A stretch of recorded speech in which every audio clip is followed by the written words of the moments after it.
Hello everyone, welcome back to my YouTube channel ASR biology. आज हम लोग इस लेक्चर में, इस वीडियो में सेल मेम्ब्रेन के स्ट्रक्चर और फंक्शंस के बारे में पढ़ेंगे।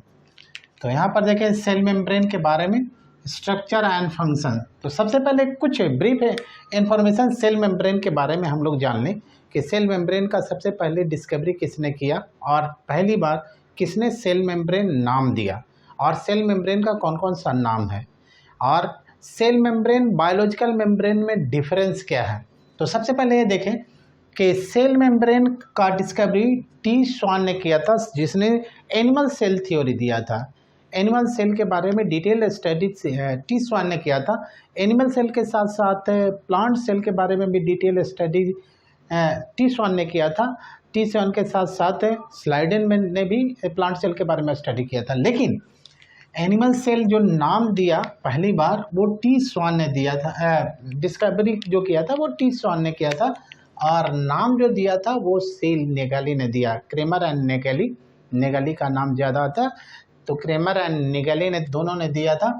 और डिटेल्ड स्टडी जो किया गया वो after advent of the electron microscope, और इलेक्ट्रॉन माइक्रोस्कोप का जो डिस्कवरी इन्वेंशन हुआ वो 1950s में। उसके बाद 1950s में जैसे ही इस इंस्ट्रूमेंट का डिस्कवरी इन्वेंशन हुआ और इसके बाद कई डिफरेंट टाइप्स ऑफ सेल के बारे में, उसके मेम्ब्रेन के बारे में स्टडी किया गया। लेकिन आरबीसी के, ह्यूमन आरबीसी के सेल मेम्ब्रेन के डिटेल स्टडी किया, तब जा कर के जो केमिकल कंपोजिशन होता है सेल मेम्ब्रेन के, उसके बारे में साइंटिस्ट ने डिटेल एक्सप्लेनेशन दिया। तो ये ह्यूमन आरबीसी है। ये ह्यूमन आरबीसी मान लें कि दिस इज ह्यूमन आरबीसी। और ह्यूमन आरबीसी का जो स्ट्रक्चर होता है वो बाइकॉन्केव होता है। This is biconcave. Suppose this is biconcave structure of human RBC. और इसके इस सेल मेम्ब्रेन जो ये आउटर बाउंड्री है, उस बाउंड्री के डिटेल स्टडी को देखा तो देखा कि केमिकल कंपोजिशन यानी केमिकली किस किस चीज़ से ये सेल मेम्ब्रेन बना हुआ है। This is cell membrane. और सेल मेम्ब्रेन का दूसरा नाम भी हम लोग लिख देते हैं कि ये और बोला जाता है प्लाज्मा मेम्ब्रेन या प्लाज्मा लेम्मा भी कहते हैं इसे। प्लाज्मा मेम्ब्रेन और प्लाज्मा लेम्मा भी बोलते हैं। ये आरबीसी के बारे में है। और आरबीसी के साथ साथ जितने भी मेम्ब्रेन है, जितने भी सेल हैं जिसमें सेल मेम्ब्रेन है, उसका भी कंपोजिशन इसी केमिकल का बना होगा। लेकिन इन सभी का जो डिस्ट्रीब्यूशन होगा, रेशियो होगा, जिस जिस केमिकल का बना हुआ रहता है सेल मेम्ब्रेन, उसका ratio cell to cell vary करता है। यानी सभी डिफरेंट टाइप्स ऑफ सेल्स में सेल मेम्ब्रेन का केमिकल कंपोजिशन आइडेंटिकल नहीं होता है। एनिमल सेल के सेल मेम्ब्रेन का जो केमिकल कंपोजिशन होगा वो अलग होगा। प्लांट सेल के सेल मेम्ब्रेन का जो केमिकल कंपोजिशन होता है वो भी अलग रेशियो में होता है। और जो प्रोकैरियोटिक सेल है जैसे बैक्टीरिया, साइनोबैक्टीरिया या माइकोप्लाज्मा, इन सब का जो सेल मेम्ब्रेन बना हुआ रहता है, उस सेल मेम्ब्रेन का भी केमिकल कंपोजिशन का रेशियो जो होता है वो अलग होता है।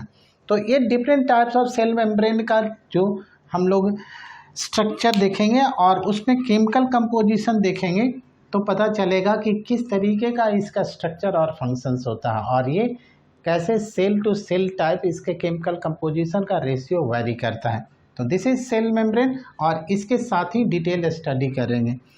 केमिकल कंपोजिशन में इस आरबीसी के केमिकल कंपोजिशन को स्टडी किया साइंटिस्ट ने, तो पाया क्या कि human RBC, this is human RBC, और ये ह्यूमन आरबीसी में केमिकल कंपोजिशन जो आरबीसी का है, केमिकल कंपोजिशन, केमिकल स्ट्रक्चर, और केमिकल स्ट्रक्चर में हम लोग ऐसे एक पाई चार्ट बना करके देख लें। ये सिर्फ और सिर्फ ह्यूमन आरबीसी के बारे में हम लोग बना रहे हैं, जिससे साइंटिस्ट ने देखा इलेक्ट्रॉन माइक्रोस्कोप के आ जाने के बाद। तब पाया क्या कि ये 3 केमिकल का बना होता है। खास करके 2 बहुत इम्पॉर्टेंट केमिकल हैं।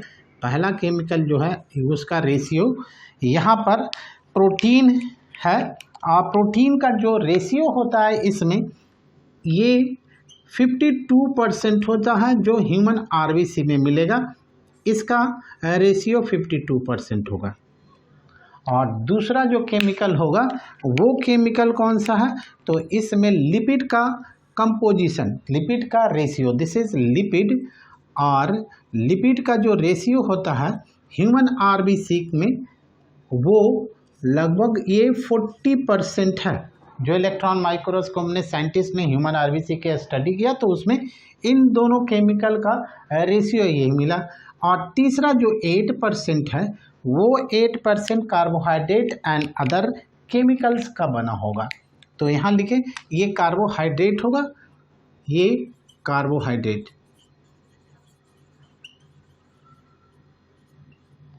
एंड अदर्स लिख लें।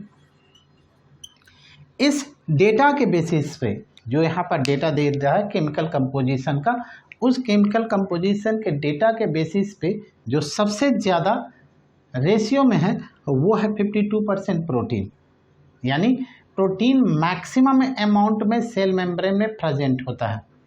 उसके बाद जो दूसरा केमिकल कंपोजिशन का रेशियो है वो है लिपिड, लिपिड सेकेंड स्टैंड करता है इस सेल मेम्ब्रेन को बनाने में। और तीसरा जो कार्बोहाइड्रेट है, खास करके ग्लाइकोकैलिक्स जो कार्बोहाइड्रेट होगा वो कार्बोहाइड्रेट सेल मेम्ब्रेन के सरफेस पे प्रेजेंट होगा, सेल मेम्ब्रेन के अंदर ही, इस तरफ नहीं होगा। ये जब भी कार्बोहाइड्रेट जो होगा वो कार्बोहाइड्रेट इस तरीके से सेल मेम्ब्रेन के बाहर इस सरफेस से अटैच्ड होगा, इस तरीके से मेम्ब्रेन के सरफेस पे ऐसे ही अटैच्ड होता है।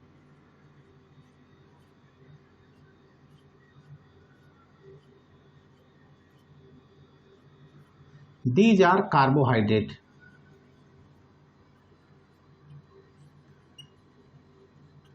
तो इन सभी के बारे में डिटेल स्टडी करेंगे। ये केमिकल स्ट्रक्चर है और ये केमिकल का रेशियो जो होता है वो सेल टू सेल वैरी करेगा। So chemically this cell membrane is made up of, protein का हो गया, और प्रोटीन जो कि हमने पाई चार्ट में बना दिया 52% हो गया। लिपिड्स है, और लिपिड्स जो है वो कितना है 40% है। एंड कार्बोहाइड्रेट एंड अदर्स, ये कार्बोहाइड्रेट है, और एंड अदर्स जो है वो कितना है, वो 8% इन रेशियो है। तो ये रेशियो हमने देखा, टोटल हम लोग जोड़ेंगे तो 100% आ जाएगा। But this ratio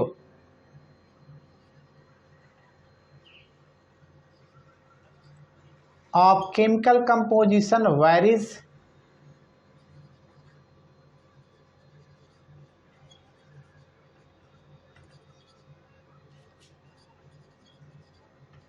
cell to cell,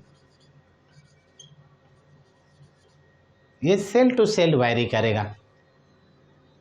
तो ये देखें हम कि ये इस माइक्रोस्कोप, इलेक्ट्रॉन माइक्रोस्कोप के आ जाने के बाद बायोकेमिकल इन्वेस्टिगेशन ह्यूमन आरबीसी का किया, तो उस आरबीसी के सेल मेम्ब्रेन में जो केमिकल जिस रेशियो में प्रेजेंट था उसका ये डेटा है।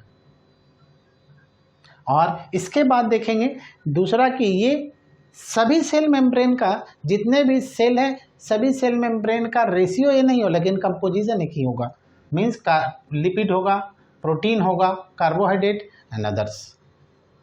अदर्स में बहुत ट्रेस अमाउंट में अदर मटेरियल, लेकिन मेनली कार्बोहाइड्रेट होगा, प्रोटीन मेन कंपोजिशन है, लिपिड सेकेंड स्टैंड करेगा, और थर्ड में कार्बोहाइड्रेट होगा। तो ये 3 केमिकल से बना होता है सेल मेम्ब्रेन। लेकिन ये सेल मेम्ब्रेन में इन 3 केमिकल का कंपोजिशन है वो सेल और सेल से वेरी करेगा, यानी सेल टू सेल वेरी करता है।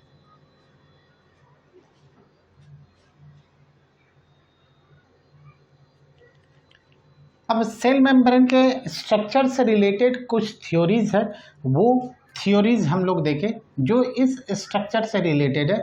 तो पहला है जो डैनियल एंड डेवसन ने दिया था, वो थ्योरी है try lamellar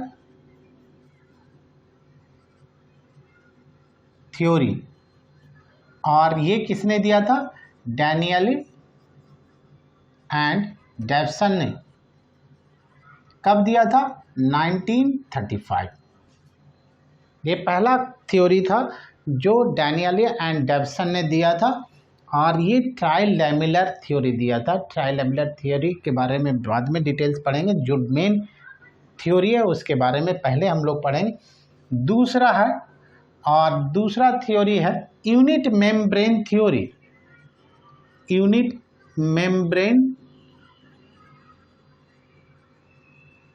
theory, R A Robertson ने दिया था, और 1952। और तीसरा जो थ्योरी है, थर्ड वन, 1958। और तीसरा जो सबसे इम्प्रूव्ड मॉडल है और वाइडली एक्सेप्टेड मॉडल जो है, वो मॉडल है फ्लूइड मोज़ाइक मॉडल, और इसे सिंगर एंड नाइकोलसन ने दिया था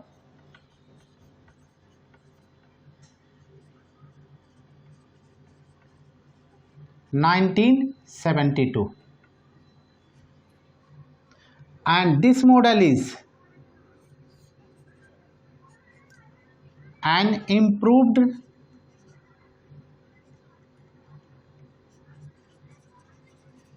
and widely accepted theory.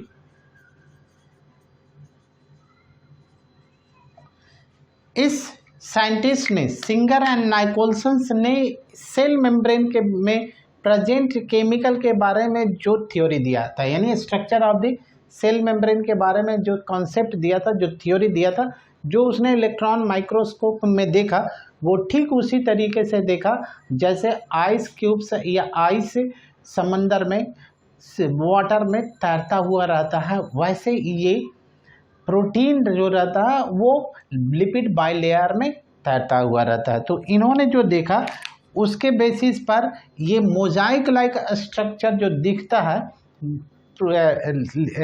Cell membrane में, वो Mosaic like structure actually protein होता है जो लिपिड बाइलेयर में तैरता हुआ दिखता है। और यहाँ पर फ्लूइड किसे का, फ्लूइड जो हुआ वो लिपिड बाइलेयर है, फॉस्फोलिपिड बाइलेयर है। मोजाइक लाइक स्ट्रक्चर कौन सा होगा? जो उसमें प्रोटीन रहेगा वो मोजाइक लाइक स्ट्रक्चर दिखेगा। इसलिए उन्होंने कहा कॉल्ड प्रोटीन आइसबर्ग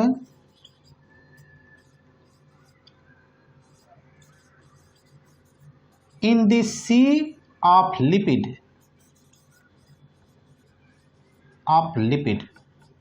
ऐसे दिखेगा। या यूं कह लें कि जैसे एक गुलाब जामुन है, वो गुलाब जामुन जो चाशनी में तैरता हुआ नज़र आता है, ठीक उसी तरीके से ये जो प्रोटीन होता है वो फॉस्फोलिपिड बाइलेयर में तैरता हुआ नज़र आता है।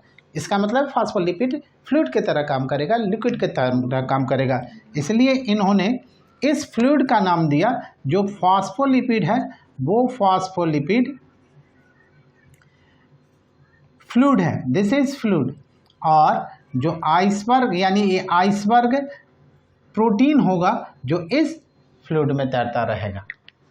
ये उनका कॉन्सेप्ट था, और इसके बेसिस पे उन्होंने डिटेल स्टडी करके जो थ्योरी दिया वो वाइडली एक्सेप्टेड थ्योरी बाद में चल करके हुआ।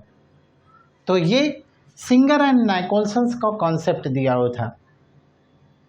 इन्होंने किस तरीके से दिखाया, जैसे आप एक ट्रे ले लें और इसमें आपने क्या बना लिया, आपने गुलाब जामुन को रखा चाशनी बना करके, जैसे ये चाशनी है और इस चाशनी में गुलाब जामुन तैरता हुआ है, ठीक उसी तरीके से जो प्रोटीन है वो फॉस्फोलिपिड बाइलेयर में तैरता हुआ दिखेगा। This is just like this. और हम ये भी कह सकते हैं जैसे वाटर में आइस तैरता हुआ नज़र आता है, तो this is just like iceberg. Of protein. और ये जो है ब्लू कलर का, वो ब्लू कलर का स्ट्रक्चर क्या है, वो है इस लिपिड का sea, means phospholipid.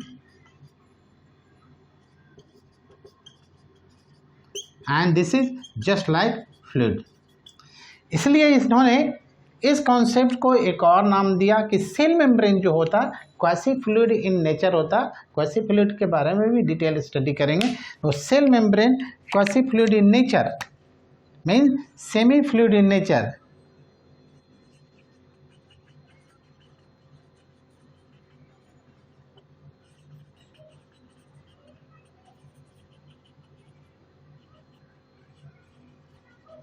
Quasi fluid means semi fluid,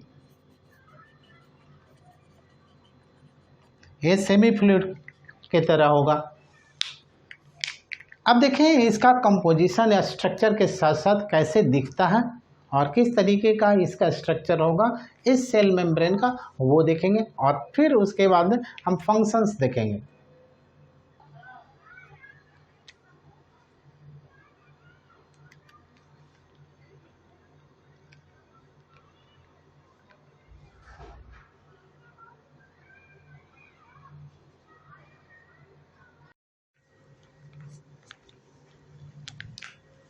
biochemical investigation में सेल मेम्ब्रेन का स्ट्रक्चर कुछ इस तरीके से दिखा। और इस सेल मेम्ब्रेन के स्ट्रक्चर्स में यहाँ देखें हमने एक रफ डायग्राम किया है। और इस रफ डायग्राम में हमने कोशिश की है कि सेल मेम्ब्रेन का जो केमिकल सेल मेम्ब्रेन के अंदर जो केमिकल कंपोजिशन होता है, जिस जिस केमिकल का बना हुआ होता है ये सेल मेम्ब्रेन, उन सभी को दिखाने की कोशिश किया। यहाँ पर देखें, अगर आप इन दोनों लेयर के बीच में एक सेल है और इस सेल का जो स्ट्रक्चर्स है, जैसे आप समझ लें ये this is a cell and this one is animal cell, you can consider any animal cell, and this is the biochemical investigation of human RBC. तो ह्यूमन आरबीसी कहाँ है, हम लोग ऐसे स्ट्रक्चर बना लें कि ये ह्यूमन आरबीसी है। और इस ह्यूमन आरबीसी में जो मेम्ब्रेन प्रेजेंट होता है वो मेम्ब्रेन का ये मैग्नीफाइड यानी जूम कर करके हमने इस आरबीसी को बनाया है। This is human RBC. और इस ह्यूमन आरबीसी के इस सेल मेम्ब्रेन को हमने जूम करके बना लिया। ये जो सेल मेम्ब्रेन है इसको कहेंगे सेल मेम्ब्रेन। और इसी को हमने जूम किया और जूम करके ये स्टडी किया कि ये किस तरीके का बना हो रहता है, यानी किस किस केमिकल का ये बना हुआ रहता है सेल मेम्ब्रेन। तो ये बीच में यहाँ पर देखें कि ये दो स्ट्रक्चर से जो ब्लैक कलर का हमने बनाया है वो ब्लैक कलर का स्ट्रक्चर लिपिड का लेयर है, यानी फॉस्फोलिपिड बाइलेयर का स्ट्रक्चर है। ये पूरा का पूरा जो ब्लैक कलर का स्ट्रक्चर दिख रहा है वो सभी जो फॉस्फोलिपिड बाइलेयर है, यानी ये फॉस्फेट आयन और लिपिड का फैटी एसिड्स का बना हुआ स्ट्रक्चर होगा। और इसके बाद यहाँ पर देखें ये प्रोटीन है, ये प्रोटीन का चैनल है, ये प्रोटीन है, ये भी इंटीग्रल प्रोटीन है, ये प्रोटीन है कैरियर प्रोटीन। और ठीक उसी तरीके से other different types of protein का स्ट्रक्चर हमने बनाया है। तो ये ओवरऑल जो इधर का पार्ट होता है उसमें फॉस्फोलिपिड बाइलेयर का पार्ट और उसके बाद ये सभी प्रोटीन का पार्ट है। इसके अलावा यहाँ पर देखिए ये जो स्ट्रक्चर्स है इस स्ट्रक्चर को हम लोग कहते हैं कोलेस्टेरॉल। और ये कोलेस्टेरॉल इस फॉस्फोलिपिड बाइलेयर के बीच में प्रेजेंट होगा। जो हेड ऑफ दिस जो ये पार्ट है फॉस्फोलिपिड बाइलेयर का, जिसमें ये पोलर पार्ट है और ये टेल जो है अनसैचुरेटेड और सैचुरेटेड फैटी एसिड्स का बना हुआ रहता है। तो इन दोनों के बीच में ये कनेक्शन यानी इन दोनों को जोड़ता है ये कोलेस्टेरॉल। और इसी कोलेस्टेरॉल के कारण इसकी स्टेबिलिटी होती है, यानी ये फॉस्फोलिपिड बाइलेयर जो होता है अपनी जगह पर फिक्स होता, जिसके कारण ये क्वासी फ्लूइड नेचर होता, यानी फ्लूइडिटी के रूप में मेजर किया जाता है।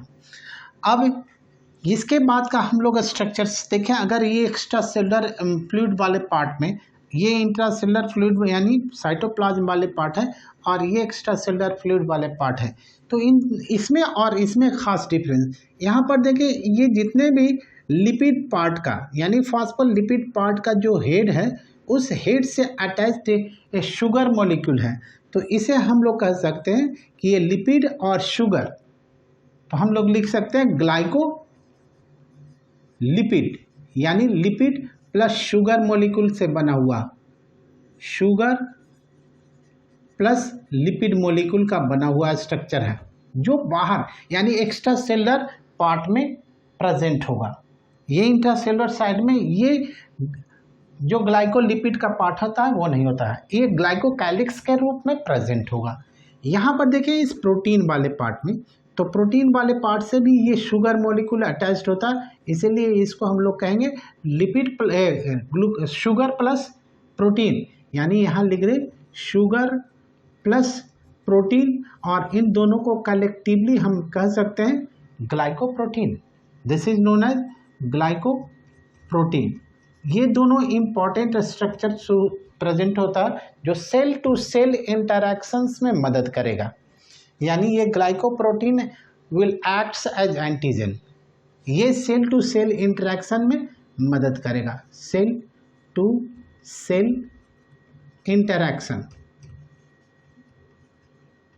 और इस दोनों स्ट्रक्चर के बारे में खास बात यह है कि ये इंट्रासेलुलर फ्लूइड यानी साइटोसोलिक रीजन में इस तरफ प्रेजेंट नहीं होता है, ये बाहर में होता है, एक्स्ट्रा सेलुलर फ्लूइड वाले पार्ट में ये दोनों स्ट्रक्चर प्रेजेंट होता है, जो या तो इस प्रोटीन के से जुड़ा हो या इस लिपिड के हेड पार्ट से जुड़ा हो, तो ये दोनों स्ट्रक्चर बाहर वाले पार्ट में होगा।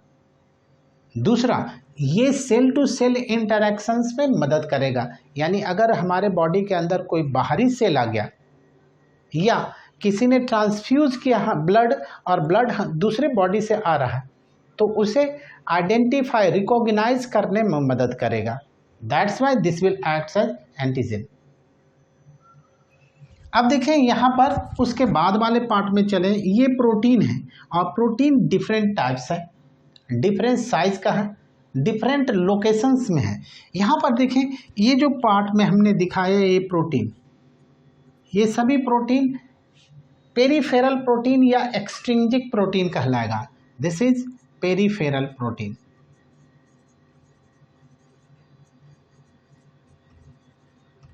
और ये peripheral protein extra cellular fluid वाले रीजन में भी होगा, और यहाँ पर भी, यहाँ देखें ये भी प्रेजेंट है जो साइटोसोलिक रीजन में प्रेजेंट होगा।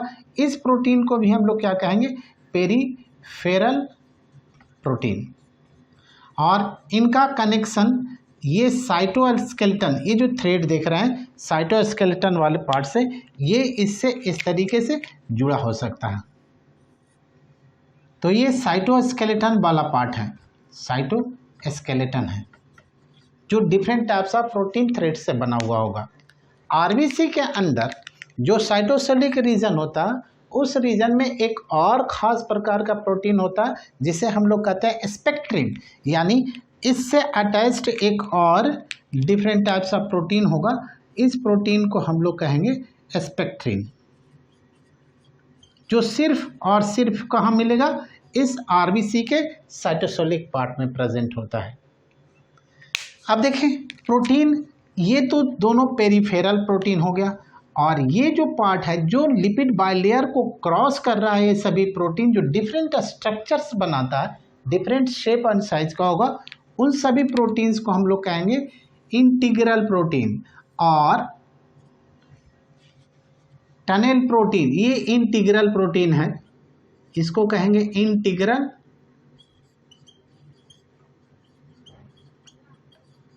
प्रोटीन। और ये इंटीग्रल प्रोटीन जो होता है वो या तो पूरी तरीके से एम्बेडेड हो, पूरी तरीके से बरीड होता है लिपिड फॉस्फोलिपिड बाइलेयर में, या पार्शियली ये बाहर अटैच्ड होगा। जो बरीड होता है, जो ट्रांसमेम्ब्रेन प्रोटीन का फॉर्मेशन करेगा, जैसे ये, जैसे ये, जैसे ये, जैसे ये सभी जितने भी हैं वो डिफरेंट स्ट्रक्चर्स का बनाएगा और इसका कंपोजिशन इस लिपिड बाइलेयर में या सेल मेम्ब्रेन में सबसे ज़्यादा होगा। यानी इंटीग्रल प्रोटीन दो तरीके का होगा, फुल्ली एम्बेडेड और पार्शियली एम्बेडेड। यानी ये सभी हमने जो देखा ये सभी फुल्ली एम्बेडेड है। इसमें से एक खास प्रोटीन हमने ये बनाया है और ये प्रोटीन क्यों ये पास कर रहा है, तो यहाँ हम लोग देखें ये फॉस्फोलिपिड बाइलेयर का दो पार्ट होता है, हेड पार्ट और टेल पार्ट।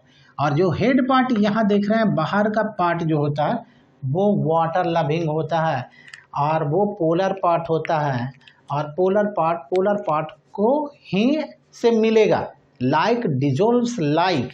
और नॉन पोलर पार्ट इस टेल पार्ट को कहते हैं जो हाइड्रोफोबिक। ये हेड वाले पार्ट जो होता है हाइड्रोफिलिक होता है, वाटर लविंग होता है। और टेल वाला जो पार्ट होता है वो हाइड्रोफोबिक होता है, नॉन पोलर होता है। तो नॉन पोलर मॉलिक्यूल को आसानी से पास करने देगा। जो स्मॉल मॉलिक्यूल्स होगा, न्यूट्रल मॉलिक्यूल होगा, नॉन पोलर मॉलिक्यूल होगा उसे पास करने देगा। जो चार्ज मॉलिक्यूल होगा, पोलर मॉलिक्यूल होगा, उसे कभी भी इस लिपिड बाइलेयर से पास नहीं करने देगा। ये टेल वाले पार्ट। तो ये स्ट्रक्चर्स भी हम लोग देखें। अब हम लोग ये जान गए कि ये फॉस्फोलिपिड बाइलेयर में अगर एक पार्ट बना लें लिपिड का, फॉस्फोलिपिड्स का, ये डिफरेंट टाइप्स ऑफ फॉस्फोलिपिड्स होता है। तो इसमें हम लोग देखें एक पार्ट ये हो गया और दूसरा पार्ट यहाँ पर देखेंगे ये थोड़ा लॉन्ग चेन होगा और टिल्टेड होगा ऐसे। और कम से कम एक डबल बॉन्ड यहाँ पर होगा। ये हाइड्रोकार्बन यानी फैटी एसिड्स है, ये फैटी एसिड्स का बना हुआ रहेगा, ये भी फैटी एसिड्स का बना होगा, ये सभी। लेकिन ये सैचुरेटेड पार्ट है और ये अनसैचुरेटेड पार्ट है। तो ये जो हेड है इसके बारे में भी हम लोग पढ़ेंगे। और दिस इज टेल। और टेल जो पार्ट होगा वो हाइड्रोफोबिक इन नेचर होगा, जबकि हेड जो होता है हाइड्रोफिलिक इन नेचर होता है। और टेल वाले पार्ट में दो हाइड्रोकार्बन्स होता है, एक होगा सैचुरेटेड और एक होता है अनसैचुरेटेड। और हेड क्या करेगा, इस सैचुरेटेड वाले पार्ट को प्रोटेक्ट करेगा एक्वस सॉल्यूशन से। एक्वस सॉल्यूशन मीन्स बाहर में भी ये वाटर है और अंदर में भी साइटोप्लाज्म में वाटर है। एज वी नो, जैसे एक्स्ट्रा सेलुलर मटेरियल में जो वाटर होगा वो 92% वाटर होता है। तो यहाँ पर इंट्रासेलुलर मटेरियल में यानी साइटोप्लाज्म में भी 92% वाटर होता है, जो साइटोप्लाज्म का पार्ट होता है। तो जो हेड होता है वो हमेशा वाटर को फेस करेगा, क्योंकि वाटर लविंग होता है तो वाटर की ओर हमेशा रहेगा। तो इस लेयर में जो फॉस्फोलिपिड बाइलेयर है तो ये ऊपर का बाइलेयर है और ये नीचे का लेयर है। तो ये भी वाटर को फेस करेगा और ये भी वाटर को फेस करेगा। अगर आप इस हेड को ऐसे कर दें रोटेट करके डाउन, तो भी ये वाटर की ओर मूव कर जाएगा। ये हमेशा वाटर लविंग है इसलिए वाटर की ओर मूव करेगा। ये यूनिक प्रॉपर्टी होता है इस फॉस्फोलिपिड बाइलेयर का, या लिपिड वाले जो पार्ट है उसका। तो सभी के हम लोग बारी बारी स्टडी करेंगे कि कितने टाइप का प्रोटीन होता है, कितने टाइप का लिपिड्स होता है और कार्बोहाइड्रेट्स का क्या रोल होता है इस सेल मेम्ब्रेन में।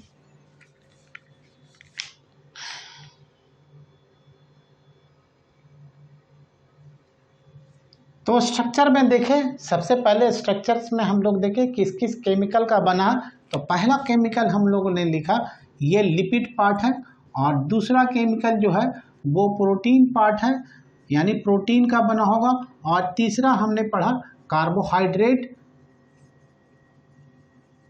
यानी शुगर मॉलिक्यूल, जो लिपिड्स और प्रोटीन दोनों से अटैच्ड होगा, ब्रांच्ड फॉर्म में होगा। तो ये लिपिड्स, प्रोटीन और कार्बोहाइड्रेट में सबसे पहले हम लोग देखें कि लिपिड्स एक्चुअली होता कितने टाइप का होता है। ये लिपिड्स है और लिपिड्स कितने डिफरेंट टाइप का होता है।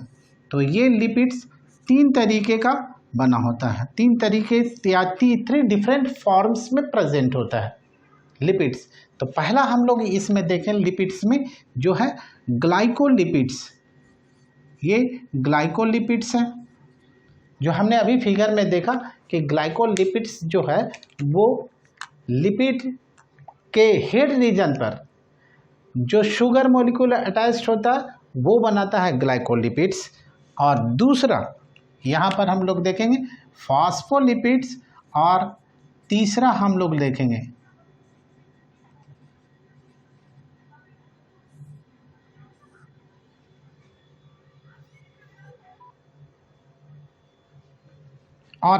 जो होता है वो स्फिंगोलिपिड्स होता है। This is sphingolipids. इसमें सभी एक दूसरे से जुड़े होते हैं। यहाँ पर ग्लाइकोलिपिड्स जो होता है ट्राइएसाइल ग्लिसराइड्स होता है, तो ये ग्लाइकोलिपिड्स बना हुआ रहेगा एक ऐसे 3 ट्राइग्लिसराइड एसाइल्स बोलते हैं इसे।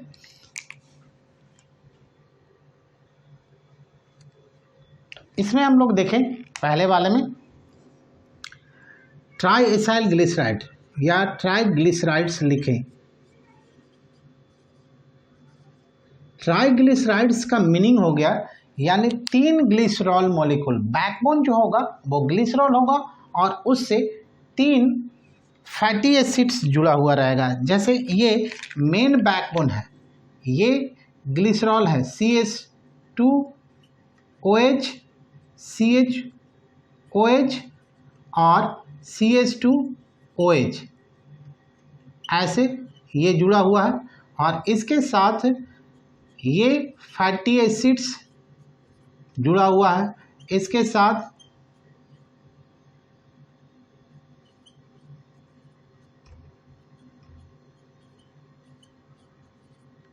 ऐसे ये जुड़ा है। और जब ये जुड़ करके बने ये बैकबोन के तरह काम करेगा। This is backbone. और ये वाटर मॉलिक्यूल बन करके निकल जाएगा, 2 वाटर मॉलिक्यूल और 3 वाटर मॉलिक्यूल ये बन करके निकल गया, यानी 3H2O बन करके निकल गया। और ये जो फैटी एसिड्स है ये फैटी एसिड्स से मिलकर के बना हुआ होगा। This is fatty acids. तो मेन बैकबोन ट्राइग्लिसराइड्स का जो होगा वो ये होगा। अब इसका फॉर्मूला अगर देखेंगे तो ये CH2OOCR CH, यहाँ पर CHOORCR dot and CH2OOCR। This is fatty acid. This is formula of fatty acids. यहाँ से यहाँ तक जो फैटी एसिड्स का फॉर्मूला होता है RCOOH। This is fatty acid, जहाँ R जो होता है अल्काइल ग्रुप होता है। तो ये मेन बैकबोन हो गया। दूसरा है ग्लिसरोफॉस्फोलिपिड्स बोलेंगे। यहाँ पर दूसरा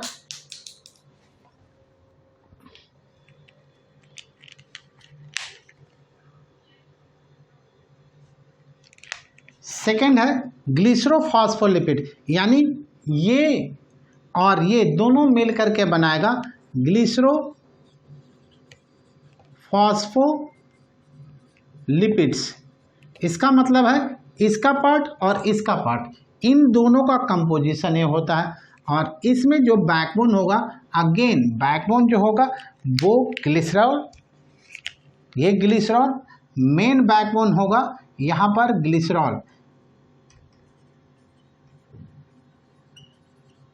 प्लस 2 मॉलिक्यूल फैटी एसिड्स और प्लस 1 मॉलिक्यूल हो गया ईस्टर, फॉस्फेट प्लस ईस्टर लिखें, यानी फॉस्फेट प्लस ईस्टर, इससे मिलकर के बना होगा। अब ये ट्राइग्लिसराइड्स कहाँ कहाँ क्या मिलेगा इसके बारे में देख लें। एग्जाम्पल में है एडिपोज टिश्यू, इसके मेम्ब्रेन में होगा। दूसरा जितने भी ब्लड शुगर प्रोटीन है, ब्लड शुगर प्रोटीन, ये सभी इस तरीके का बना होगा। इसमें इसका एग्जाम्पल हम लोग देखें,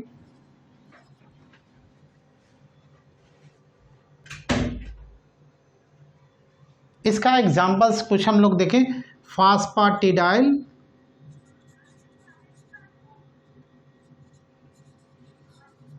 कोलिन, फॉस्फेटिडाइल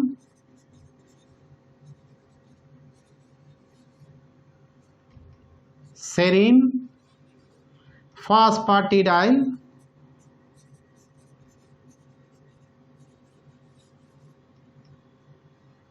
आइनोसिटोल। जब हम इंसुलिन का फंक्शन पढ़ेंगे तो जितने भी इंसुलिन डिपेंडेंट सेल होता है उसके मेम्ब्रेन में इस तरीके का PIP3 ये प्रेजेंट होता है। ट्राई आयोनोसिटोल, यहाँ लिख दें try आयोनोसिटोल।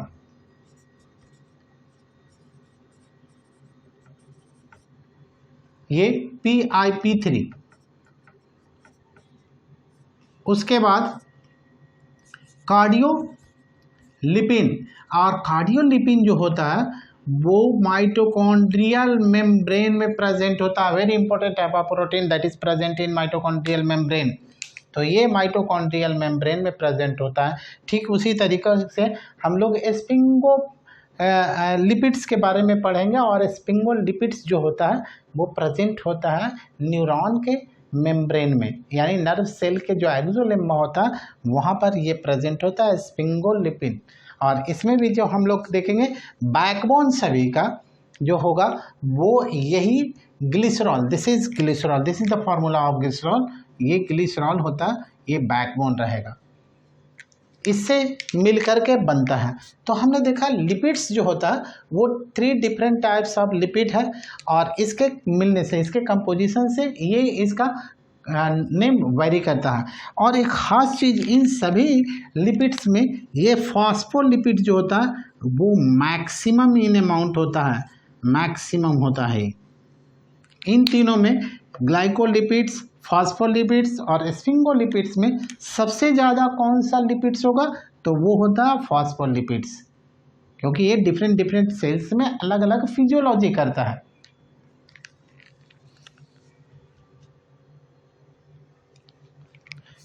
Now we can see the structure of one of the phospholipids. एक फॉस्फोलिपिड्स का स्ट्रक्चर हम लोग देखें वो कैसा दिखता है और उसका रोल क्या है, और उसमें कोलेस्ट्रॉल का क्या रोल है।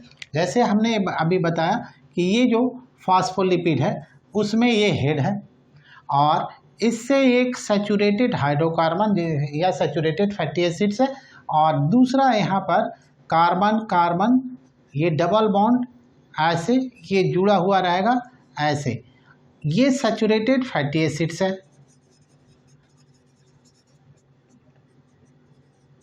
और ये अनसैचुरेटेड फैटी एसिड्स हैं, और ये दोनों मिलकर के बनाएगा टेल ऑफ दिस फॉस्फोलिपिड। यहाँ से यहाँ तक ये पूरा का पूरा है जो फॉस्फोलिपिड्स है। तो ये टेल वाले पार्ट हम देख रहे हैं कि ये लिपिड वाले पार्ट है, इसको टेल हमने कहा, जबकि ये फॉस्फेट पार्ट है, ऊपर का फॉस्फेट आयन से बना हुआ पार्ट है। ये ऊपर का रीजन जिसे हम लोग कहेंगे PO4 माइनस इसमें रहेगा, और ये इस चीज़ का बना हुआ होगा, और इसे हम लोग क्या कहते हैं हेड पार्ट। ये हेड पार्ट है, और हेड जो है वो पोलर इन नेचर होता है। तो इसके बारे में कुछ हम लोग लिखें, जाने कि होता क्या है। तो ये नेगेटिवली चार्ज हेड पार्ट होता है जो पोलर हो गया, पोलर। दूसरा ये हाइड्रोफिलिक है, वाटर लविंग है, दिस इज हाइड्रोफिलिक यानी वाटर लविंग कंपाउंड है। और तीसरा हम लोग देखेंगे always towards water, face towards water यानी वाटर को फेस करेगा। और चौथी बात ऑलवेज अट्रैक्ट्स, ये हमेशा पोलर कंपाउंड के पास में रहेगा, पोलर पोलर के साथ होगा। अब चले आए इस टेल वाले पार्ट में, और ये जो टेल वाला पार्ट है वो टेल वाले पार्ट कैसा होगा, नॉन पोलर है। तो ये नॉन पोलर पार्ट जो है वो हमेशा नॉन पोलर के साथ डिजोल्व होगा, तो लाइक डिजोल्व्स लाइक। दूसरा टेल जो है वो हाइड्रोफिलिक है, और किस चीज से बना होगा, made up of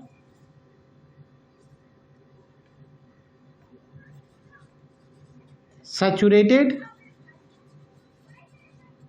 and unsaturated hydrocarbon fatty acids. अब देखें इसमें सैचुरेटेड और अनसैचुरेटेड इनका लेंथ पर इसकी लिक्विडिटी डिपेंड करता है। अगर इसका शॉर्ट लेंथ है टेल का, टेल बहुत लंबा नहीं है, तो ये ज़्यादा लिक्विड के फॉर्म में, फ्लूइड के फॉर्म में होगा, फ्लूइडिटी मेंटेन करेगा। अगर ये लेंथ बहुत ज़्यादा है तो ये थोड़ा सख्त हो जाएगा, तब इसका फ्लूइडिटी डिक्रीज करेगा। अब जो है इसमें सैचुरेटेड वाला पार्ट जो होता है वो शॉर्टर होता है और अनसैचुरेटेड वाला पार्ट होता है वो लॉन्गर है, दिस इज लॉन्गर। और इस लॉन्गर के कारण ही जो मेम्ब्रेन होता है वो फ्लूइडिटी, सोज फ्लूइडिटी या मेंटेन्स फ्लूइडिटी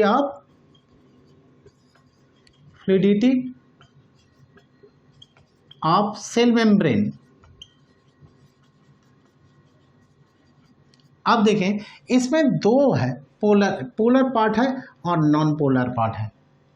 इसलिए ये दोनों पोलर और नॉन पोलर मॉलिक्यूल एक ही कंपाउंड में अगर प्रेजेंट हो तो इसे कहते हैं amphipathic. This is known as amphipathic. इसका मतलब है ये जो फॉस्फोलिपिड लेयर है ये एम्फीपैथिक होगा, यानी इसको लिखे फॉस्फोलिपिड्स जो होता है वो एम्फीपैथिक इन नेचर होता है, means polar and non polar both present in this phospholipid compound, इसलिए इसे एम्फीपैथिक कहते हैं।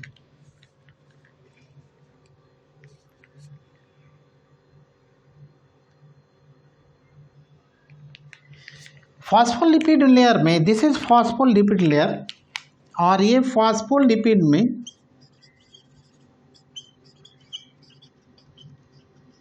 ये हेड है और ये टेल है।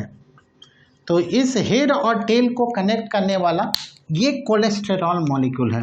ये जो देख रहे हैं ग्रीन कलर का, दिस इज कोलेस्टेरॉल। और कोलेस्टेरॉल क्या करेगा कि इस फॉस्फोलिपिड को अपनी जगह पर लिपिड बाइलेयर में फिक्स करेगा, यानी उसे फिक्स करके स्टेबिलिटी प्रोवाइड करेगा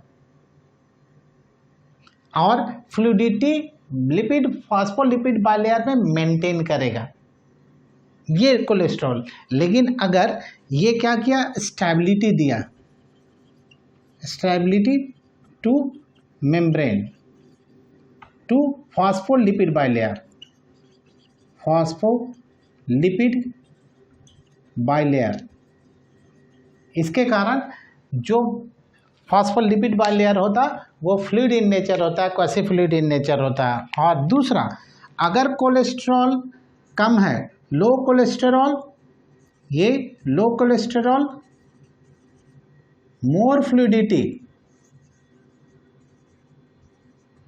and high cholesterol,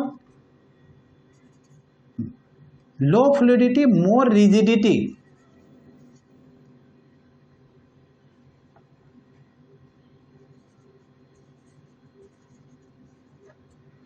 रिजिडिटी यानी सख्त बनाएगा, टफ बनाएगा, कड़ा बना देगा।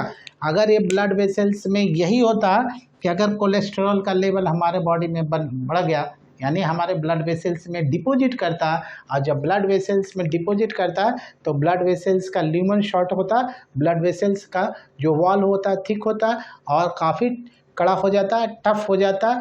जब ब्लड पंप होता है हार्ट के थ्रू तो वो एक्सपैंड नहीं होता है, जिसके कारण ब्लड प्रेशर बढ़ता है और हार्ट पर प्रेशर ज़्यादा होने के कारण हार्ट का जो मसल्स होता है वो टियर्ड होता है, जिसके कारण हार्ट अटैक या मायोकार्डियल इन्फार्क्शन होने का चांसेस बढ़ता है।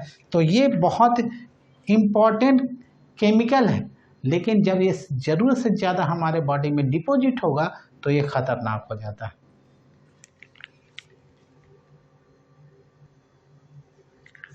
Now membrane protein, types of membrane protein लिखें तो ज़्यादा अच्छा है। This is types of membrane protein.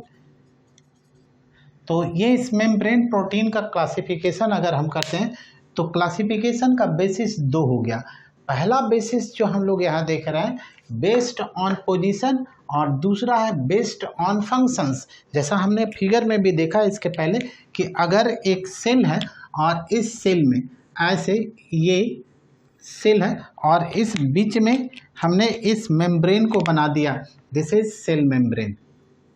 ये सेल मेम्ब्रेन है ऐसे, और इस सेल मेम्ब्रेन के क्रॉस अगर ये सेल मेम्ब्रेन शॉर्ट में हम लोग सेल मेम्ब्रेन ऐसे लिख दें तो सेल मेम्ब्रेन के बाहर और सेल मेम्ब्रेन के अंदर, अगर ये सेल मेम्ब्रेन है तो इसके अंदर का पार्ट जो होगा वो इंट्रासेलुलर फ्लूइड होगा और इसके बाहर का पार्ट में एक्स्ट्रा सेलुलर फ्लूइड होगा। ठीक है, and this is cell membrane. ये जो सेल मेम्ब्रेन है इसके बाहर एक्स्ट्रा सेलुलर फ्लूइड, इसके अंदर इंट्रा सेलुलर फ्लूइड। अब यहाँ ध्यान देने की बात है, यहाँ पर एक्स्ट्रा सेलुलर फ्लूइड में जो प्रोटीन प्रेजेंट होता है, जैसे ऐसे ही प्रोटीन है, दिस इज प्रोटीन, ये this is protein, this is also protein, this is also protein, ये भी प्रोटीन है और ये भी प्रोटीन है, ये भी प्रोटीन है। तो इन दोनों को प्रोटीन को कहेंगे हम लोग एक्सट्रिंजिक और पेरिफेरल प्रोटीन। ये पेरिफेरल है, ये भी पेरिफेरल है, this is also peripheral protein.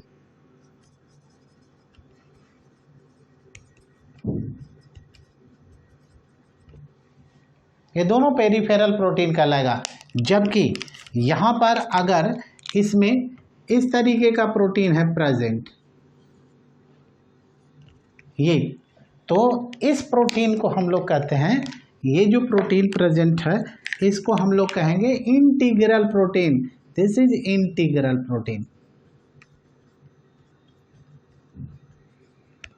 और एक खास चीज और बता दूं, इंटीग्रल प्रोटीन का जो बाहर वाला पार्ट है, ये पार्ट ऐसे जैसे फास्फोलिपिड बाइलेयर को क्रॉस कर रहा है, ये फास्फोलिपिड बाइलेयर है और इसको अगर क्रॉस कर रहा है तो यहाँ पर जो प्रोटीन का पार्ट यहाँ अटैच्ड होगा, ये पार्ट, और ये बाहर आ गया और ये अंदर का पार्ट है, और फिर इधर में ये जो फास्फोलिपिड बाइलेयर है यहाँ पर भी ऐसे,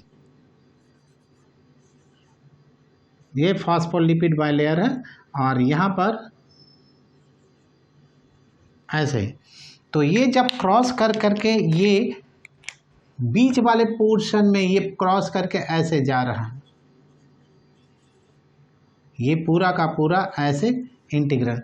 तो ये जो पार्ट बाहर का आप देख रहे हैं जो अटैच्ड है यहाँ पर, इस पोर्शन से अटैच्ड है यहाँ पर, ये प्रोटीन का पार्ट जो होगा हमेशा ये हाइड्रोफिलिक पार्ट होगा, हाइड्रोफिलिक एमिनो एसिड्स का बना होगा।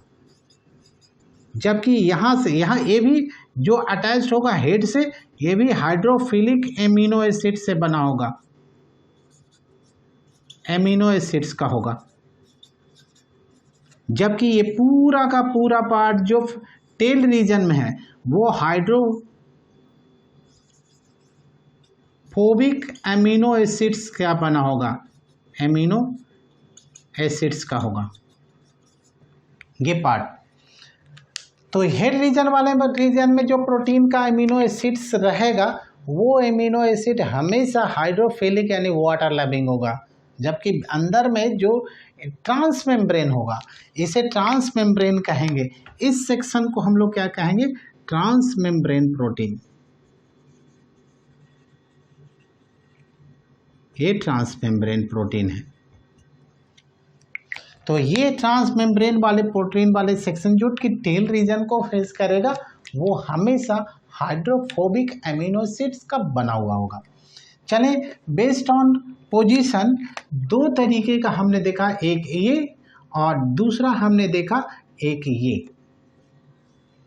लेकिन बेस्ड ऑन फंक्शंस हम डिफरेंट टाइप्स ऑफ प्रोटीन को देखेंगे कि कौन कौन डिफरेंट टाइप्स ऑफ प्रोटीन होता है इसके फंक्शंस के बेसिस पे। तो बेस्ड ऑन फंक्शंस के बेसिस, यानी फंक्शंस के बेसिस पर हम लोग इस प्रोटीन को, मेम्ब्रेन प्रोटीन को डिफरेंट ग्रुप में क्लासिफाई करेंगे। सबसे पहले हम लोग लिखें रिसेप्टर प्रोटीन, रिसेप्टर प्रोटीन हो गया। दूसरा हम लोग देखें रिकॉग्निशन प्रोटीन है। रिसेप्टर प्रोटीन जो होता है वो सेल मेम्ब्रेन के सरफेस पे प्रेजेंट होता है और जनरली ये हार्मोन या मैसेंजर को कैच करेगा, रिसीव करेगा, तो उसे हम लोग रिसेप्टर प्रोटीन कहते हैं। जैसे मेम्ब्रेन रिसेप्टर्स प्रेजेंट होता है टारगेट सेल के सरफेस पे जो हार्मोन को कैच करेगा, हार्मोन को रिसीव करेगा। जैसे एक सेल है, टारगेट सेल है, इसको कहेंगे टारगेट सेल, और ये टारगेट सेल के सरफेस पे जो प्रेजेंट होता है वो रिसेप्टर प्रोटीन कहलाएगा।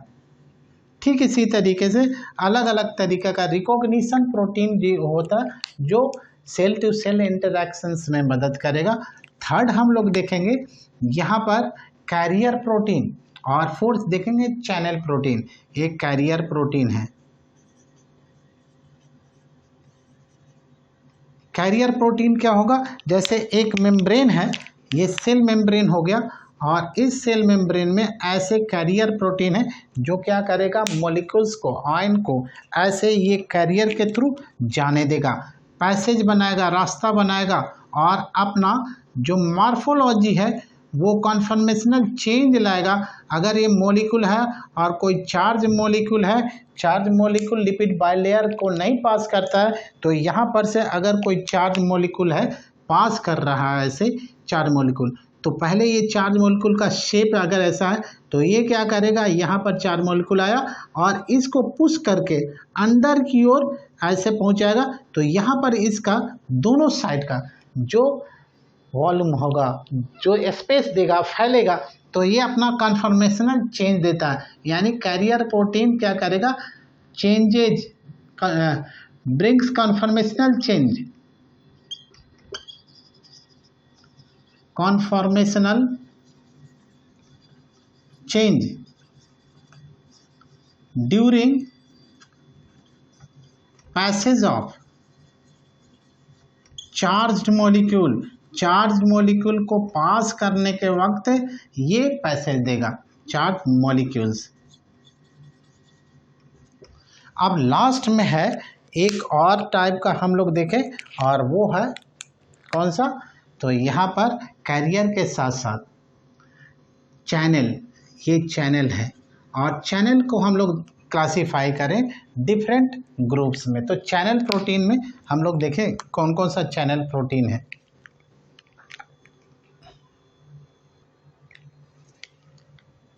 चैनल प्रोटीन में हम लोग देखें सबसे पहले कौन कौन सा चैनल्स होता है वो देखें। तो पहला हम लोग देखें इसमें चैनल प्रोटीन में हम लोग देखें सबसे पहले ये लीकेज चैनल है, लीकेज चैनल, और ये लीकेज चैनल हमेशा ओपन होता है, और इसके बारे में लिखे ऑलवेज ओपन।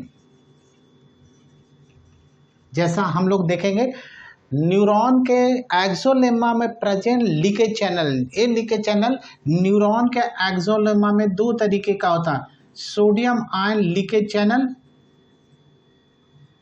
चैनल और दूसरा होता है पोटेशियम आयन लीकेज चैनल।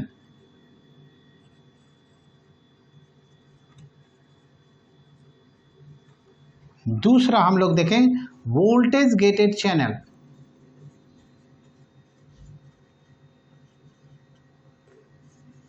है, यानी जब मेम्ब्रेन का पोटेंशियल चेंज करेगा, वोल्टेज चेंज करेगा, तब ये ओपन या क्लोज होगा।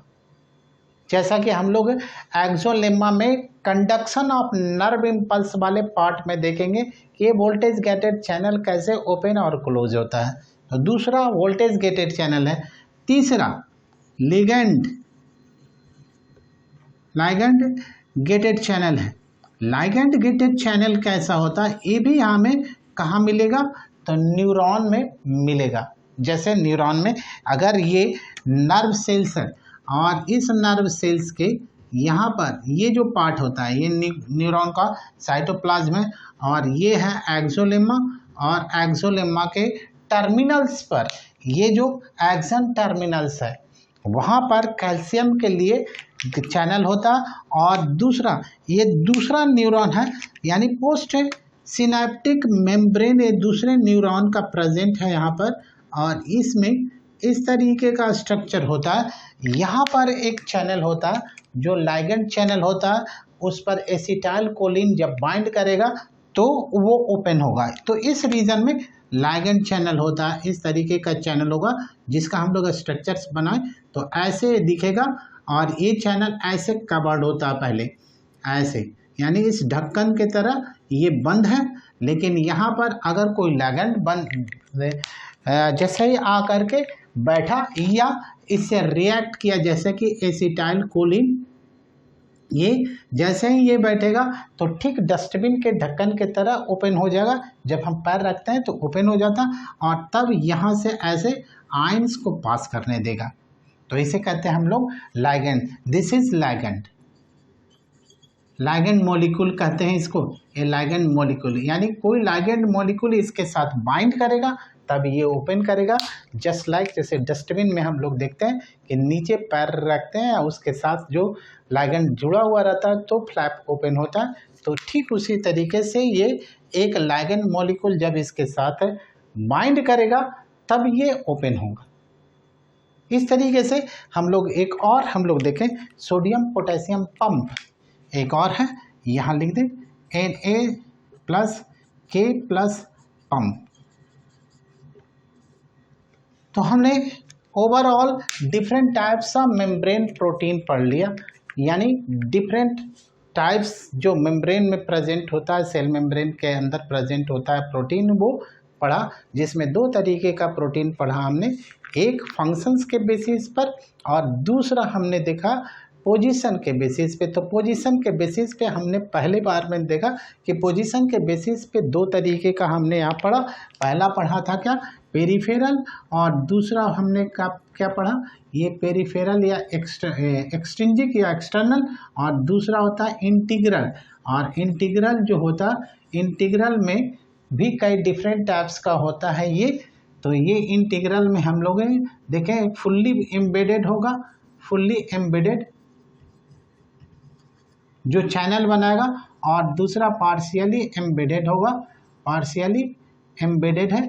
और फुल्ली एम्बेडेड का जो रेशियो होता है, कंपोजिशन होता है, ये मोर होता है, जबकि यानी हायर होता है, ये लोअर होता है।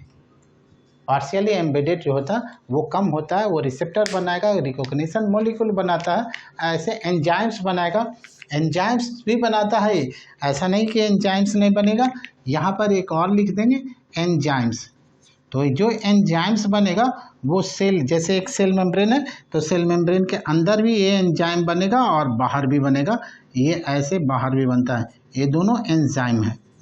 जैसा कि हम लोग देखते हैं एलिमेंट्री कैनाल में जो सेल्स होता है, इंटेस्टाइनल सेल होता है, वो इंटेस्टाइनल सेल का जो पेरिफेरल प्रोटीन होता है, इंटीग्रल प्रोटीन होता है, वो इंटीग्रल प्रोटीन बाहर में एंजाइम का फॉर्मेशन करेगा, यानी सेल मेम्ब्रेन के बाहर एक्स्ट्रा सेलुलर फ्लूइड में ल्यूमिनल पार्ट में करेगा, और दूसरा करेगा इस तरीके का एंजाइम बनाएगा जो अंदर में सेल के साइटोप्लाज्म में बनाएगा, और ये साइटोप्लाज्म में साइटोस्केलेटन से भी जुड़ा होता है।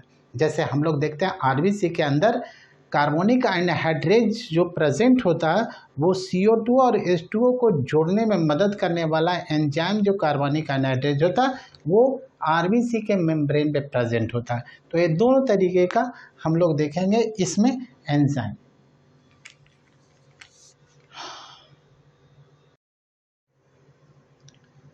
फंक्शंस ऑफ सेल मेम्ब्रेन में, फंक्शंस ऑफ सेल मेम्ब्रेन में अभी हमने बहुत सारा फंक्शंस पढ़ा।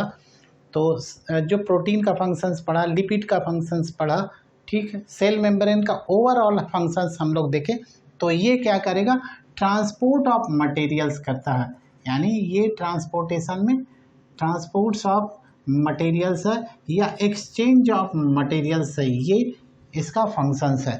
अब यहाँ पर ट्रांसपोर्ट ऑफ मटेरियल्स में देखेंगे, पैसिव ट्रांसपोर्ट है, ये पैसिव ट्रांसपोर्ट, और दूसरा हम लोग देखेंगे एक्टिव ट्रांसपोर्ट, ये एक्टिव ट्रांसपोर्ट है। और पैसिव ट्रांसपोर्ट में हम लोग दो पैसिव ट्रांसपोर्ट पढ़ेंगे। यहाँ पर सबसे पहले ये जान लें कि पैसिव ट्रांसपोर्ट कहते किसको हैं, क्या होता है पैसिव ट्रांसपोर्ट। तो पैसिव ट्रांसपोर्ट में क्या होता है कि जो मटेरियल सेल मेम्ब्रेन के अंदर या अंदर से बाहर जो मटेरियल जाएगा, जैसे ये सेल मेम्ब्रेन है और इस सेल मेम्ब्रेन में जो एक्सचेंज होगा मटेरियल का, इस सेल मेम्ब्रेन का, वो without use of energy, no ATP use होगा और बिना यूज ऑफ एटीपी का होगा। तो पहला हम लिखेंगे एनर्जी इंडिपेंडेंट होता है, ये एनर्जी इंडिपेंडेंट हुआ, यानी no use of, that is we can write here that is no use of ATP. जबकि यहाँ एक्टिव ट्रांसपोर्ट में हम लोग देखेंगे एनर्जी डिपेंडेंट है ये, और एनर्जी डिपेंडेंट का मतलब ये हुआ यूज ऑफ एटीपी, ये एटीपी का यूज होता है। दूसरा यहाँ पर हम लोग देखेंगे जो मूवमेंट होगा मटेरियल्स का, सब्सटेंस का जो मूवमेंट होता है वो from higher concentration to lower concentration होगा, हमेशा हायर से लोअर कंसंट्रेशन की ओर मूवमेंट होगा। यानी इधर कंसंट्रेशन हाई है और इधर लो है कंसंट्रेशन, तो ये मूवमेंट किधर से होगा, इधर से इधर की ओर होगा हमेशा। और तीसरा जो यहाँ पर इसमें डिफरेंस देख लें तो यहाँ पर होगा अगेंस्ट कंसंट्रेशन ग्रेडियंट होगा, यहाँ अलोंग कंसंट्रेशन ग्रेडियंट, यहाँ अगेंस्ट कंसंट्रेशन ग्रेडियंट है। यानी यहाँ पर क्या होगा, अगर जहाँ हायर है उधर की ओर भेजना, फ्रॉम लोअर यानी lower concentration to higher concentration ये जाएगा कंसंट्रेशन। यहाँ देखें हायर से लोअर, जबकि यहाँ है लोअर टू हायर, यानी जिधर ज़्यादा है उधर की ओर भेजना है। तो इसलिए इसमें एटीपी का यूज होता है, यहाँ एटीपी का यूज नहीं होगा। अब इसमें ये देखें टाइप्स इसका, तो ये दो तरीके का हम लोग देखेंगे पैसिव ट्रांसपोर्ट। एक कहलाता है सिंपल डिफ्यूजन और दूसरा कहलाता है फैसिलिटेटेड डिफ्यूजन। पहला हो गया सिंपल डिफ्यूजन और दूसरा है फैसिलिटेटेड डिफ्यूजन। फैसिलिटेटेड का मतलब हुआ कि किसी के थ्रू फैसिलिटी प्रोवाइड किया गया, और इसमें भी हम लोग देखेंगे दो तरीके का होगा, एक प्राइमरी एक्टिव ट्रांसपोर्ट और दूसरा सेकेंडरी एक्टिव ट्रांसपोर्ट। एक ने जो पास किया एनर्जी जनरेट किया, उसकी मदद से दूसरा भी पास कर जाएगा, तो इसको कहेंगे primary active transport, active transport, और दूसरा है यहाँ पर सेकेंडरी एक्टिव ट्रांसपोर्ट। ये दो तरीके का। अब देखें यहाँ पर कैसे कैसे ये सभी मैकेनिज्म होता है। जैसे ये लिपिड बाइलेयर, यहाँ हमने पढ़ा कि ये मेम्ब्रेन है और इस मेम्ब्रेन में हेड रीजन है और यहाँ पर ये लिपिड बाइलेयर प्रेजेंट है, ऐसे ये लिपिड बाइलेयर प्रेजेंट है।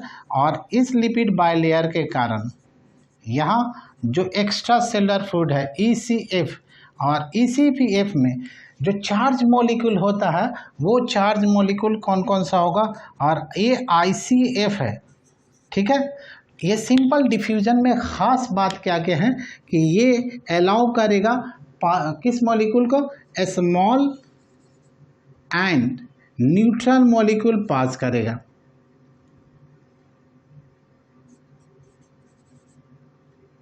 मॉलिक्यूल अब देखें सबसे पहले यहाँ पर ECF में जो चार्ज मॉलिक्यूल होता है वो कौन कौन सा होता है, तो calcium plus plus, sodium plus, magnesium plus plus, ये सभी ECF में हायर कंसंट्रेशन में होता है। दीज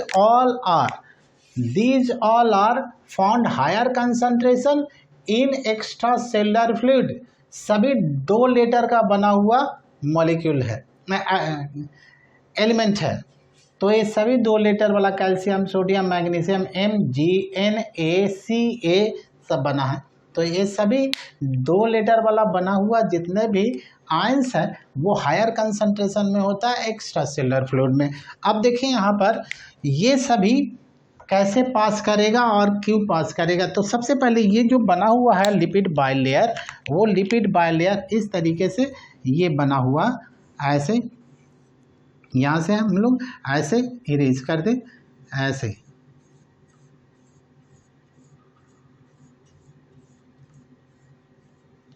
है। और ये लिपिड बाइलेयर कभी भी पोलर मॉलिक्यूल को पास नहीं करने देगा। जो नॉन पोलर है वो आसानी से डिफ्यूज करेगा, डिफ्यूजन प्रोसेस है। और डिफ्यूजन प्रोसेस में जैसे हम लोग देखें कि यहाँ पर जैसे कोई भी ये चार्ज मॉलिक्यूल है, ये जितना भी है ये फॉस्फेट आयन का बना हुआ है, this is also phosphate ion, ऐसे फॉस्फेट आयन है। तो ये PO4 माइनस का बना है। अगर कोई निगेटिव चार्ज पार्टिकल यहाँ पर आ गया, सपोज कीजिए कोई निगेटिव आ गया, तो ये निगेटिव को क्या करेगा, this is also negative, this is also negative, ये रिपेल कर देगा। या पॉजिटिव अगर आ जाता है ये रिपेल करेगा, ऐसे इसको रिपेल कर दिया। या पॉजिटिव आ गया, ये भी पोलर है, पोल वाला है, तो ये इससे स्टिक होगा लेकिन ये पास नहीं कर सकता। ये पॉजिटिव इससे चिपक कर रहेगा, अट्रैक्शन होगा, लेकिन वो सेल मेम्ब्रेन के अंदर साइटोप्लाज्म में या इंट्रासेलुलर फ्लूइड के अंदर नहीं जा सकता।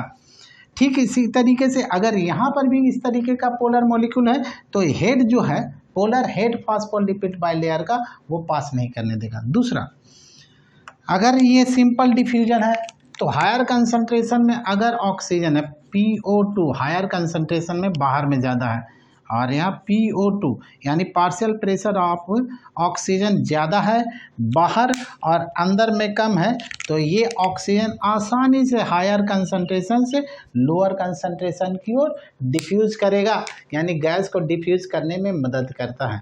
ठीक उसी तरीके से अगर यहाँ पर CO2 हायर है, यहाँ पर CO2 है और इसका पार्शियल प्रेशर हायर है, ये हायर PCO2 है, PCO2, तो यहाँ हायर से यहाँ PCO2 लोअर है, तो यहाँ की ओर इस CO2 को आसानी से गैस है इसलिए पास करता है। इसी तरीके से अमोनिया को भी ये पास करने में मदद करेगा।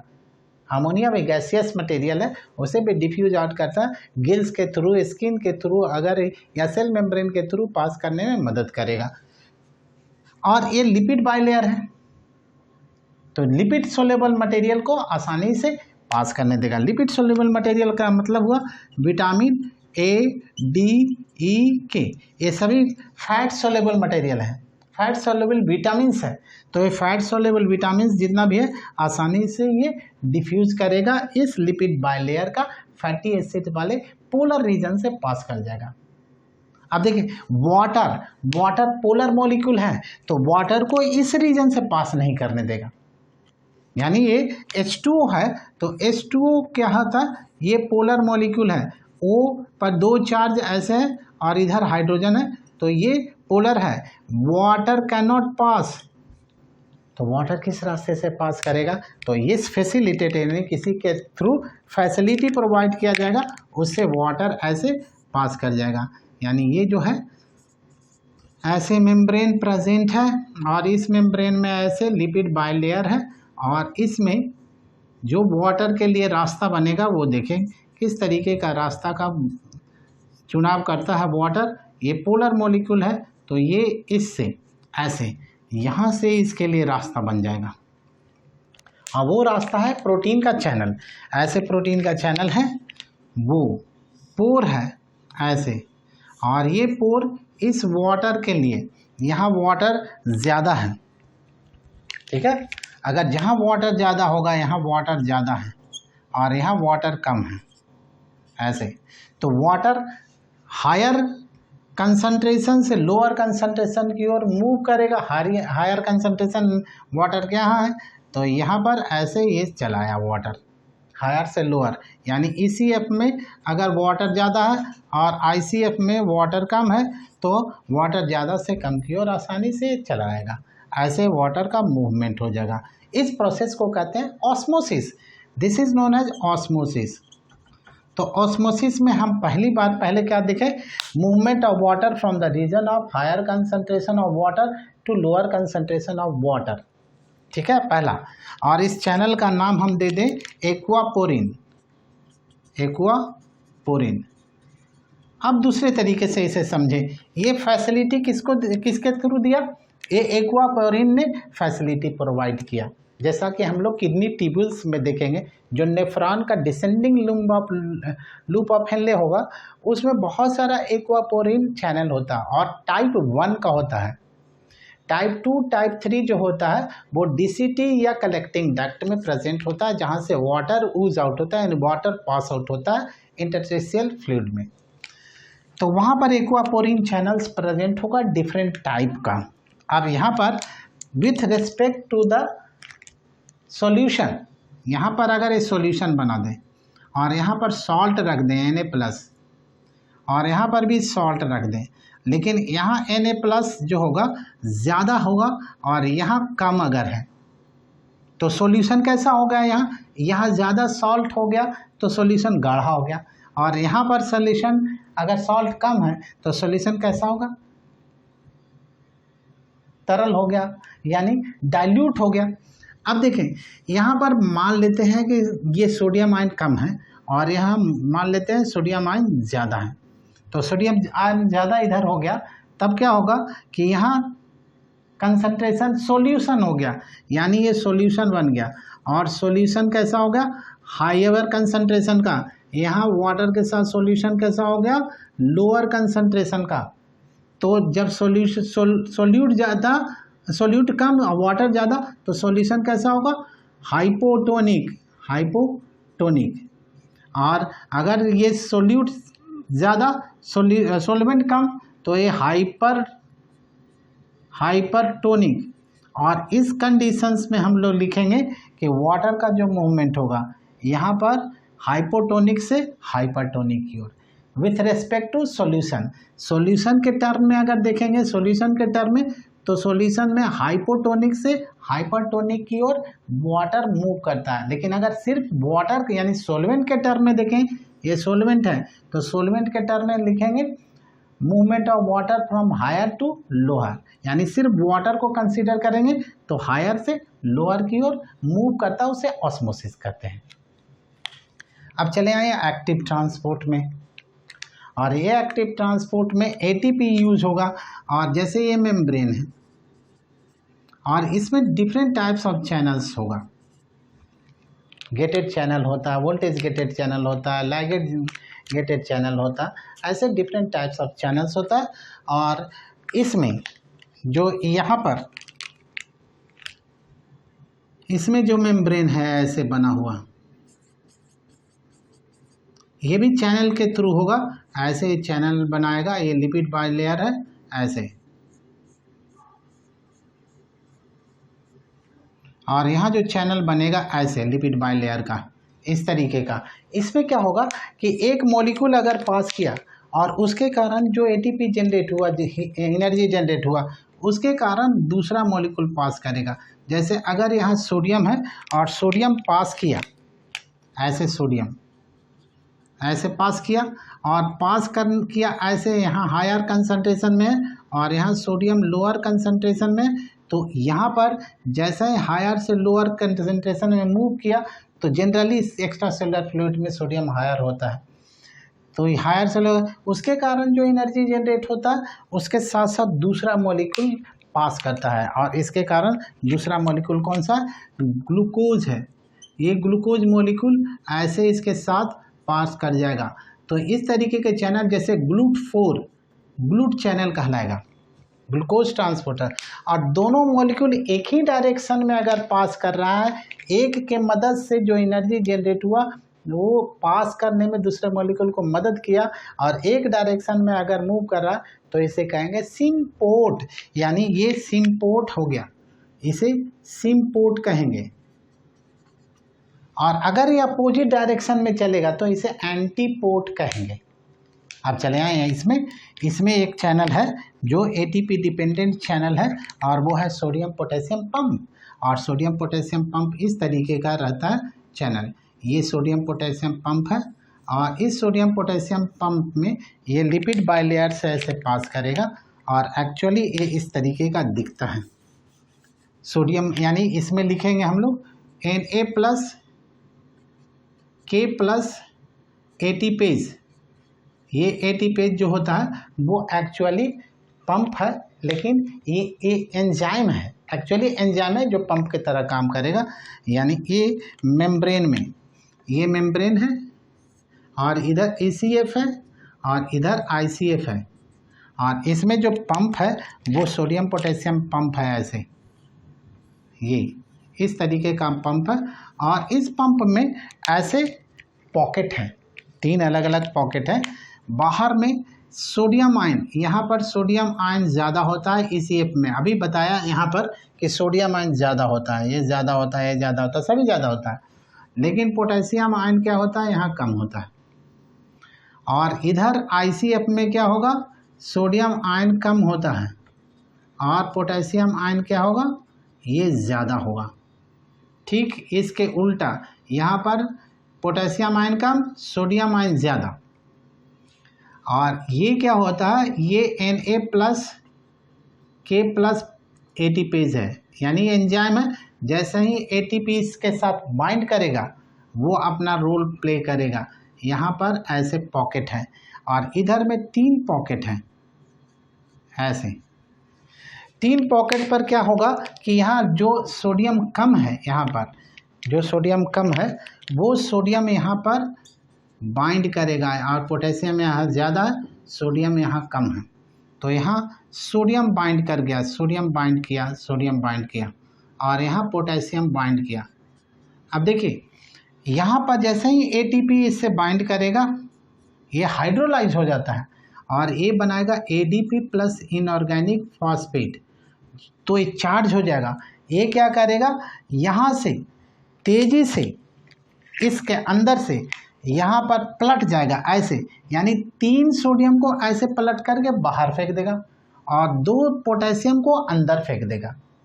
तो यहाँ पर क्या होगा, ये इफ्लक्स ऑफ, यहाँ लिखेंगे क्या, यहाँ से सोडियम 3 गया, 3Na आउट, तो इफ्लक्स कहेंगे, इफ्लक्स ऑफ 3Na आयन। और ये इनफ्लक्स ऑफ 2K+ आयन। ये हमारे एक्सोलेम्मा में प्रेजेंट होता है, न्यूरॉन के एक्सोलेम्मा में जो प्रेजेंट होता है रेस्टिंग मेम्ब्रेन पोटेंशियल के वक्त, ये आयनिक इलेक्ट्रोकेमिकल ग्रेडियंट जनरेट करने के लिए एक्सोलेम्मा के अक्रॉस रेस्टिंग स्टेट में इलेक्ट्रोकेमिकल ग्रेडियंट क्रिएट करने के लिए ये सोडियम पोटेशियम पंप काम करता है, यानी सोडियम पोटेशियम एटीपेज काम करता है, ताकि जो रेस्टिंग स्टेट में मेम्ब्रेन है, एक्सोलेम्मा है, न्यूरॉन का मेम्ब्रेन है, वो बाहर में ज़्यादा पॉजिटिवली चार्ज रहे और अंदर में निगेटिवली चार्ज हो। तो ये प्रेजेंट कहाँ होगा, तो ये प्रेजेंट होता है axolemma of neuron. Hope you will like this video. अगर आपको ये वीडियो अच्छा लगे कमेंट बॉक्स में जाकर के कमेंट करें, ताकि हम आपको और अच्छे से अच्छे वीडियो प्रोवाइड कर सकें, ताकि आपका नॉलेज इम्प्रूव करे। अगर आपको ये वीडियो अच्छा लगता है तो लाइक का बटन ज़रूर दबाएं और सब्सक्राइब ज़रूर करें, घंटी ज़रूर बजाएं। Thank you.